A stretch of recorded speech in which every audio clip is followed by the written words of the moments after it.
ನಮಸ್ತೆ, welcome back to my another mini vlog. ಅಮೆರಿಕಾದಲ್ಲಿ ನಾವು ಹೊಸ ವರ್ಷನ ಹೇಗೆ ಆಚರಿಸಿದ್ವಿ ಅಂತ ಇವತ್ತಿನ ಮಿನಿ ವ್ಲಾಗಲ್ಲಿ ನಿಮ್ಮ ಜೊತೆ ಶೇರ್ ಮಾಡ್ತಾ ಇದ್ದೀನಿ. ಹೊಸ ವರ್ಷ ಅಂತ ಅಂದರೆ ನಮಗೆಲ್ಲ ಯುಗಾದಿ ಹಬ್ಬನೇ. 2024 ಇಂದ 2025ಗೆ ಕ್ಯಾಲೆಂಡರ್ ಚೇಂಜ್ ಆಯಿತು.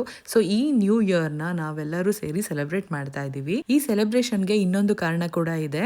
ಅದನ್ನ ಹೇಳೋದಕ್ಕಿಂತ ಮೊದಲು ನಾವಿವತ್ತು ಬಂದಿದ್ದೀವಿ ನಮ್ಮ ಬೆಸ್ಟ್ ಫ್ರೆಂಡ್ ಮನೆಗೆ. ನಮ್ಮಿಬ್ರು ಫ್ರೆಂಡ್ಶಿಪ್ಗೆ 2 ವರ್ಷ ಆಯಿತು. ಡಿಸೆಂಬರ್ 31ಗೆ ಶಾಪಿಂಗ್ ಅಂತ ಹೋಗಿದ್ವಿ. ಕನ್ನಡ ಮಾತಾಡೋದು ನೋಡಿ ತಿರುಗಿ ನೋಡಿ ಮಾತಾಡಿದ್ದಾಯಿತು. ಜಸ್ಟ್ ಹಾಯ್ ಬಾಯ್ ಹೇಳ್ತೀವಿ ಅಂತ ಅನ್ಕೊಂಡಿದ್ವಿ. ನಮಗೆ ಗೊತ್ತಿರಲಿಲ್ಲ ನಮ್ಮಿಬ್ರು ಮಧ್ಯ ಈ ತರ ಬಾಂಡಿಂಗ್ ಕ್ರಿಯೇಟ್ ಆಗುತ್ತೆ ಅಂತ ಹೇಳ್ಬಿಟ್ಟು ಹೊಸ ವರ್ಷ ಜೊತೆಗೆ ನಮ್ಮಿಬ್ರು ಫ್ರೆಂಡ್ಶಿಪ್ ಆನಿವರ್ಸರಿನ ಸೆಲೆಬ್ರೇಟ್ ಮಾಡ್ತಾ ಇದೀವಿ ಅಂತ ಹೇಳ್ಬೋದು. ಮಕ್ಕಳೆಲ್ಲರೂ ತುಂಬಾನೇ ಎಂಜಾಯ್ ಮಾಡಿದ್ರು. ಕರೆಕ್ಟ್ ಆಗಿ 12 ಗಂಟೆಗೆ ಕೇಕ್ ಕಟ್ ಮಾಡ್ತಾ ಇದೀವಿ. ಮತ್ತೊಮ್ಮೆ ನಿಮ್ಮೆಲ್ಲರಿಗೂ ಹೊಸ ವರ್ಷದ ಹಾರ್ದಿಕ ಶುಭಾಶಯಗಳು.